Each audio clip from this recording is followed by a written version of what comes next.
Hey everybody, I'm Nolan North, Nathan Drake from the Uncharted series, and you're watching Platform 32. And why wouldn't you be? It's sweet. You're right, Nolan. Platform 32 is sweet. Especially when it's a half-hour special like this one, which is full to the gaming gills with exclusive interviews and reviews. I'm Ian Higton and I'm your host once again for another action-packed journey into the exciting world of video games. Shining beautiful beams of light into your face holes this episode are reviews of Sony's PS3 exclusive shooter Resistance 3, From Software's imposter game Dark Souls, and id Software's much anticipated return to the world of first-person shooters Rage. Also on the show in our feature interviews we get the lowdown about OnLive, the new cloud-based gaming service which has just launched in the UK. I act like a complete uncoordinated douche at the launch party of Just Dance 3, but first, who wants to know more about the newest instalment in the Assassin's Creed franchise, Assassin's Creed Revelations? Do you? How about you? And you? What about you over there? I know you do. I certainly do. So here's someone to tell us all about it. But wait, stop! What's your name and what the hell are we watching? Hi, I'm Brent Ash, the Presentation Director on Assassin's Creed Revelations from Ubisoft Montreal, and you're watching Platform 32. According to the internet, the French invented free running and called it parkour. According to Ubisoft's super popular Assassin's Creed franchise though, free running has been around for yonks. Like, right back to Jesus times or something. And it wasn't used for making movies look cool back then, it was used to avoid getting a big sword stabbed right through your neck. Anyway, whenever it was invented and whatever the point of it is, the urban acrobatics in protagonist Desmond Miles' time-travelling, body-snatching adventures have been incredibly popular and always great fun to play. Which is good really, because there's a new one coming out called Assassin's Creed Revelations, and if the others had been rubbish, making this one would have been a bit of a waste of time, I guess. Desperate to know more about this new sequel, we went to London's Eurogamer Expo and tried to get Brent Ash from Ubisoft Montreal to give us some revelations about the game.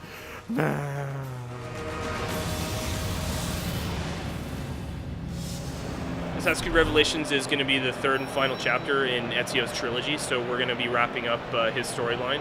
You're going to be able to play as Altair as well. We're bringing him back for fans that first met him in Assassin's Creed 1. So there's a lot of good nostalgia factor there. Also, of course, we're going to be exploring the storyline of Desmond and seeing sort of what's happened to him after the events of at the end of Assassin's Creed Brotherhood, which sort of, as with the spoilers out there, he's in a coma right now, so things aren't looking super good for him. We're also going to be taking Ezio outside of Italy for the first time in the series. You're going to see a new city such as Constantinople and Cappadocia. And then from the Gamescom trailer, you probably saw that we're also taking him through Masyaf as well, which is another key location from Assassin's Creed 1. We'll be introducing a couple of new gameplay mechanics, such as the hook blade, which is going to allow him to do a lot quicker traversal. So you'll see throughout the city of Constantinople, you'll be able to scale the buildings much quicker. There's also a series of zip lines that the assassins have set up throughout the city to use as a network. And then you're going to see how that blends really elegantly into combat. So you're going to be able to do like right from zipline into air assassination and that type of thing. So that mechanic alone has a big impact on a lot of the gameplay.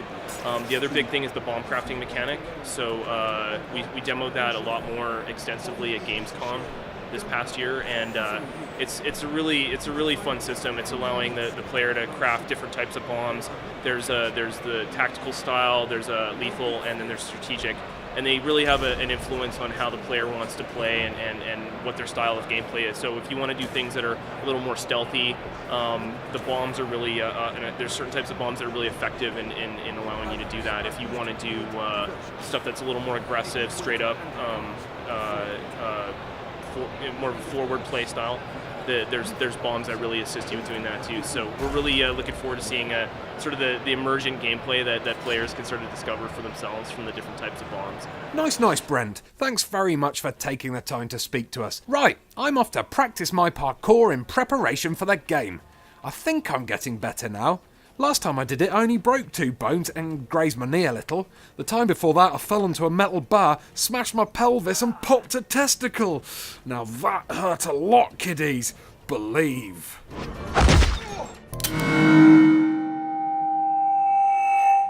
In this final instalment of the Resistance trilogy, the Chimera have overrun the Earth, and what remains of humankind is now scattered and scared, living underground as refugees, which is where we find the game's hero, Joe Capelli, and his beloved wife and son.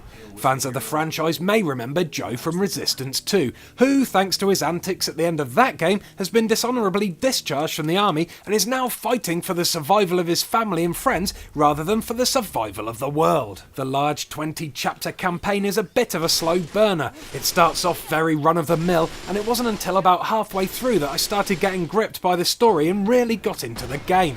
The first few missions see you performing small hit-and-run attacks on the Chimeran forces with groups of fellow Resistance members, but after a surprise visit from an old friend, Joe is forced to leave them and his family behind and journey to New York to figure out why the Chimera are building huge towers there and to inevitably try to destroy them and bring peace back to planet Earth. Blowing the faces off the Chimera has never been easier thanks to the huge arsenal of guns available to Joe during his adventure.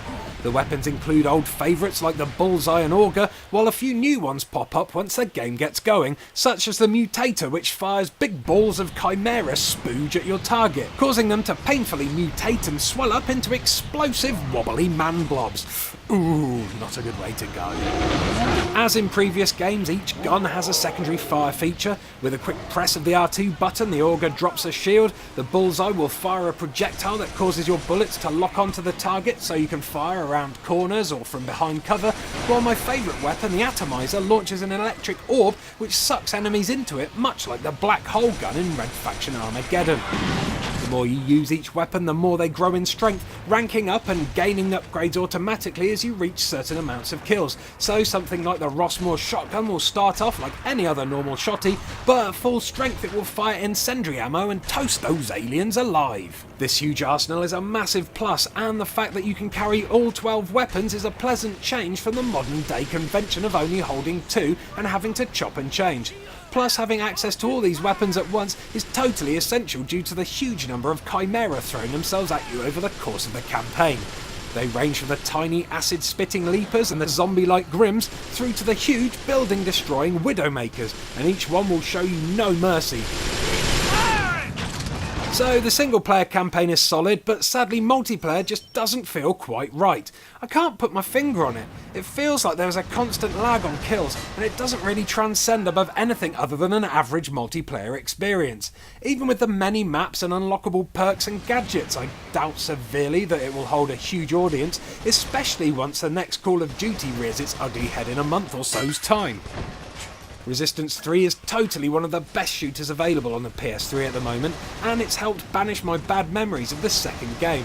By introducing us to Joe's family at the beginning and knowing how much they mean to him gives you an emotional connection to the proceedings. You feel like you're fighting for something important, rather than just facing off against wave after wave of identical bad guys just because they're there. The deep atmosphere and overhauled graphics help you forget that at times the game is a bit buggy, and in general, if you like your FPS games to have a survival horror edge to them, I would totally recommend you give Resistance 3 a go.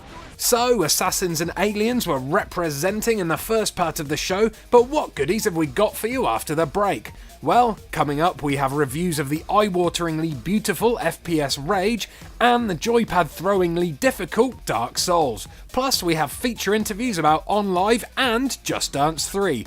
Ooh, what a mixed bag of treats we have for you this episode. And people complained I only did stuff about first-person shooters. Which is kind of true, but still.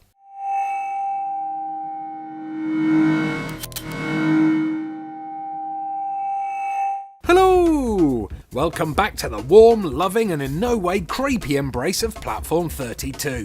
Coming up in the show, I annoy some Z-list celebrities at the Just Dance 3 launch party, I review John Carmack's new FPS baby Rage, and I also review possibly the hardest game I've ever played, Dark Souls. But first, do you know what cloud-based gaming is? Because I didn't, until this next guy told me all about it. But who is he and what does he do? Hello, I'm Bruce Grove, Director of Partner Relations here at OnLive, and you are watching Platform 32. At this year's Eurogamer Expo in London, masses of eager punters lined up to get their hands on some of this year's biggest upcoming AAA titles, including Battlefield 3 and Skyrim. By far the biggest queue though was for something called OnLive, a brand new console and digital distribution service which aims to revolutionise the way games are played. But what on earth is it?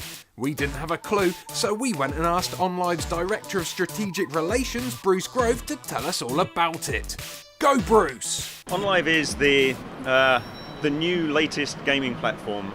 We've gone out of our way to make it as easy as possible to bring gaming to anything. We are on-demand gaming. We're cloud gaming is the great new term. There's no need for consoles anymore. There's no need for high-end hardware.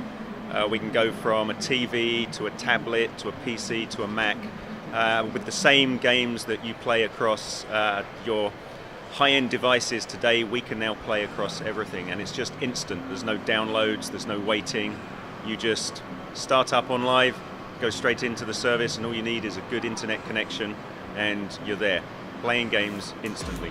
Wait a minute. This sounds like some kind of crazy voodoo sorcery. Cloud gaming? What the? What is that? It's like on-demand video. It's like on-demand radio. It's the same principle for video games. There is no download anymore. There is no pulling things down.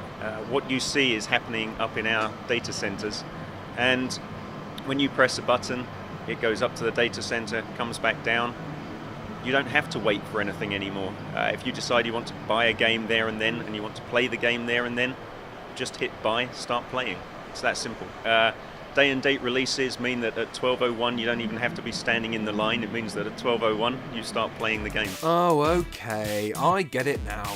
So everything is stored on your central servers and streamed directly to our TVs or laptops. That sounds like it's going to need a pretty hefty internet connection to get it working properly though. What's the recommended internet speed for OnLive? We need a good high-speed broadband connection. We recommend 5 megabits a second. We'll work down to around sort of 3 or 4, but really 5, 6 is going to give you a much better experience. We're partnered with BT, who have their Infinity service. They're bringing fibre to the home. There are other companies out there as well in the same space. Virgin Media, for example, fibre to the home. And so the next generation of broadband is starting to roll out across the country. And today that has reach of about 20-25% of the population. As we see that grow, it's only going to get bigger over the next few years.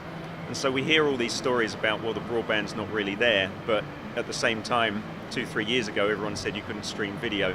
And 8 years ago, everyone said you couldn't make voice calls. So we're just the next evolution of that. Immense! Thanks, Bruce. Now, I got my hands on an OnLive micro console at Eurogamer and I took it for a spin as soon as I got home. So far I've had no problems with lag while playing, and I'm loving the fact that you can spectate on other players around the world and record and upload brag clips to show off your skills. It's gaming voyeurism at its best. The launch library is pretty vast, but hardcore gamers like myself may find that they have played most of the games on offer already, which could be a bit of a problem, but overall OnLive is looking to be very promising indeed, and if it does take off, it really does have the potential to change the face of gaming forever. Welcome to the future, my friends.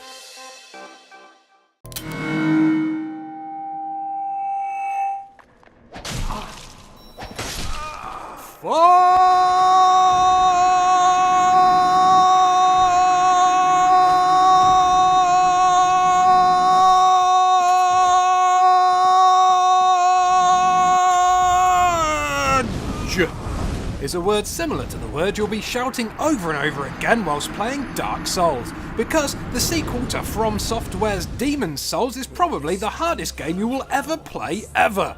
Seriously, ever. Now, I normally try to complete games before I review them, it's just polite, but in this case I'm just going to have to give you a review of my first 15 hours or so of play, because to be completely honest, I'm getting my ass handed to me every time I play the damn game, and I have a shed load of other reviews which need to be done. So, apologies for not being able to give you the bigger picture, but I am lame at this game. Ooh, that rhymed. So, having never played the first game in the series, but having heard it was super solid, I jumped into Dark Souls thinking to myself, meh, it can't be that bad. And at first it isn't. The intro portion of the game lures you into a false sense of security, throwing easily defeated enemies at you before putting you up against a boss who isn't that challenging at all. But then it unleashes hell itself upon you, laughing as you die again and again and again and again. Even the tiniest of evil minions can give you a good kicking in Dark Souls. It's not just the huge tourist demons and armoured pig beastie thingies that will batter you. The small foot soldiers, skeletons and rats all need to be tackled with just as much skill as the boss guys, and learning to attack and defend properly will be your only key to success. But each time you die you'll learn something new, and that's where the genius lies in Dark Souls. That is where that crazy pull will come from that will make you want to give it just one more go after the 5th time of throwing your joypad at the wall. Slowly but surely, inch by inch, death by death, you will find ways to get through pieces of the game. The more you learn, the more you discover, and the more you will want to find. It's RPG exploration at its best, and the further in you go, the more weapons, spells and enhancements you will be able to find, and you will cherish each one because it literally will have cost you blood, sweat and tears to find. The graphics are stunning, giving a truly spooky otherworldly feel to the proceedings, although at times the frame rate can chug along a bit, but you forget about that as you admire the awesome creature design and the amazing architecture of the dungeons and castles you're exploring, which without any kind of map or path to follow will seem huge and labyrinthine in their construction. It's easy to get lost and feel utterly helpless, and it all adds to the immersion of the playing experience. Don't worry though, you'll never feel too alone if you play Dark Souls online, because the game is set in a persistent online universe where players' games cross over with one another's. Bloodstains on the floor will show some poor soul's savage death if you choose to look at them. Ghost-like images of other players doing their thing will occasionally stray into your path, and best of all, players can leave each other hints and messages by scrawling them on the floor so you can get a heads up on what may be in store for you around the next corner. If you can handle a game that chops your hand off rather than holds it for you, then Dark Souls will probably push all your buttons. It's a hardcore RPG that will rip the heads off casual gamers, but give it a chance and it will absorb you like no other RPG before it. Oh, what? I died again? Fuck! What I was going to say before the voiceover faded out there was fun times.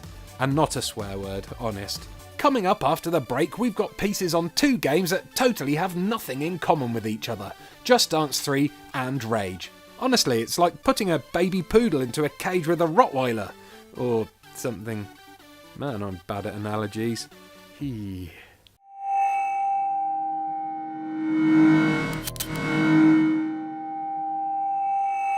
Howdy! While you were on a break, I made a model mountain out of mashed potato, then pretended I was Godzilla and smashed it to pieces. My carpet's now ruined though. Weak! Coming up in this part of the show, I find out if Rage is all the rage. But first, here's proof of why I don't get invited to many launch parties. Introduced by a lady from Ubisoft. Ooh, wow, we don't get many ladies on this show. Crazy. Whom are you, lady? Hi, I'm Rachel Grant, brand manager at Ubisoft, and you're watching Platform32. Love 'em or hate 'em, thanks to the casual gaming market created by Nintendo when it launched the Wii, motion-controlled dancing games are here to stay. So, in true, if you can't beat 'em, join 'em style, I decided to attend the launch party for Ubisoft's Just Dance 3 to find out what all the fuss was about. Well, for that reason, and for the fact that the invite said there was going to be free booze. Here's Ubisoft's brand manager, Rachel Grant, to tell us more about the party. Tonight we're obviously celebrating the launch of the game. It's all a house party vibe, kind of that Katy Perry feeling from the video. And we've obviously got the game set up for people to play. We've got media coming, celebs coming. So hopefully everyone's going to have a good time and celebrate the launch of the game, which was yesterday. She's right, you know. There were celebrities. Trouble is, I don't really watch reality TV, so I had trouble recognising a lot of them. I think this is one. That may be one. Oh my word, that was probably not one. These two here, though, are X Factor contestants Two Shoes, who were kind enough to record an intro to this feature for me. Remember that free booze I mentioned before, though? Turns out my cameraman forgot to press record when they did it. Oh! Luckily, I recorded the audio separately, so I'm able to recreate that moment for you with state-of-the-art special effects. Hi, we're Two Shoes, and you're watching Platform 32! Interestingly enough, even though they called themselves Two Shoes, they were actually wearing 4 shoes. 2 each. Sheesh, the state of schooling today. That's just appalling, maths girls. Ooh, don't hurt me. Quick, Rachel, tell us about Just Dance 3 while I hide in the toilets for a bit. Just Dance 3 is now coming out on all formats, so previously only available on Nintendo Wii. It's now coming out on Xbox 360 Connect and PlayStation 3 Move. So there's a whole host of new songs, new features. There's over 45 songs on all formats. There's 4-player choreographies, so on Wii that means kind of different choreographies that are unique, that you're interacting with each other more. And it also means that on Connect, it's the first time ever that 4 people can simultaneously play on the game together. There's also dynamic environments, there's playlists, there's mashup modes, and also one of the really exciting features for Connect is the Just Create mode, which is a mode where you can record your own choreography, so you can do whatever you like to the song you choose. You can then upload that to Xbox Live, share it with your friends, or you can just play it within the game and get your friends to dance the dance that you just created, which is pretty cool. Whew, think I lost them. So Rachel, seeing as Just Dance 3 is a dancing game, there's going to need to be a lot of songs to dance to. What artists feature in the game? So there's a whole range of artists from kind of old classics to chart-topping hits, which we've always done with Just Dance. So there are artists like Aha, Aretha Franklin, and then you've got Katy Perry, Rihanna, LMFAO, CeeLo Green, so a kind of whole host of songs for everyone, really. Sweet, nice one, Rachel. I love you. Thank you. Oh crap. Hope I got away with that one. So there we have it, Just Dance 3. I tried it. Look, there's me dancing. I felt uncomfortable doing it even while I was drunk, so it's totally not a game for me, but it worked perfectly. There is a nice big selection of pop-tastic songs, the huge amounts of guests were absolutely loving it, and I can safely say chicks dig dancing games. So if you have a girlfriend and want to get her into gaming, picking her up a copy of Just Dance 3 may just put her a step in the right direction. People looking for a deep storyline will probably be a bit disappointed by Rage. As soon as your character wakes up from suspended animation in his damaged ark and enters a world devastated by the impact of a huge asteroid, he's picked up by John Goodman. Well, a guy with John Goodman's voice. I know you got questions, but we gotta get moving. And he's instantly given orders to go and wipe out a group of bandits who are a threat to the local settlement. He's not given a couple of days to sort his head out and come to terms with the horrors of the new world, or the fact that all of his ark mates are well and truly deaded. He's not even given a cup of tea or offered a shower. It's all, yeah, we rescued you, now go kill people. Chop chop. And the game continues like this all the way until the climax. There are no moral choices like in, say, Fallout 3. Here you just blindly follow orders without question. So all it boils down to in the end is you chat to one guy, go blow something up for him, come back, tell that guy you blew it up, he tells you to go somewhere to press a button, you come back and tell him you've done it, someone else tells you to kill some mutants, you go do that, and so on and so on and so on. It's about as deep as a Michael Bay movie, but at least it's enjoyable, unlike a Michael Bay movie. To travel between each mission in Rage's huge open world would take some time if it wasn't for the inclusion of its many vehicles which can be collected and upgraded as you progress. You start off with a humble quad bike, but as your character earns respect and completes quests, he's given larger cars and buggies which are stored in garages and are accessible to you each time you leave one of the game's central hub towns. By adding armour and weapons such as machine guns and rocket launchers to these vehicles, they can be turned into 4-wheeled death machines, ideal for taking on the many bandit convoys which roam the wastelands. As you explore ruined cities and bandit hideouts, vicious enemies will attack you from all angles. These foes range from radioactive mutants and monsters to armoured soldiers who come from the Authority, a self-imposed government of sorts. To help you tackle these troublesome tough guys is a large arsenal of weapons ranging from a rather ineffectual pistol which takes about 5 headshots to kill someone, right up to a sweet rocket launcher. Each weapon is capable of firing more than one type of ammo, so the combat shotgun, for instance, can be turned into a grenade launcher if you find the right bullets, while the awesome stealthy crossbow can fire electrically charged bolts and even mind control bolts that let you take control of your target before they explode, taking out any other bad guys unlucky enough to be standing next to them. My favourite weapon though is the wing stick, a kind of triple bladed boomerang which feels really cool to use, especially if you score a sweet decapitation with it. The large range of weapons and the fact that you can carry all of them at once is a great old school feeling, and it's a staple part of making Rage feel just like an old school id shooter. Gamers expecting a classic slice of id's FPS flavoured multiplayer mayhem will be in for a bit of a shock. Instead of going the expected route, the multiplayer action here is all based around the driving sections of the game. While this vehicular combat may feel odd at first, it does actually become quite addictive, and it certainly is good fun. I just don't think it's going to strike a chord with gamers in the way a classic deathmatch may have done. It's definitely worth checking out to see if it floats your boat though.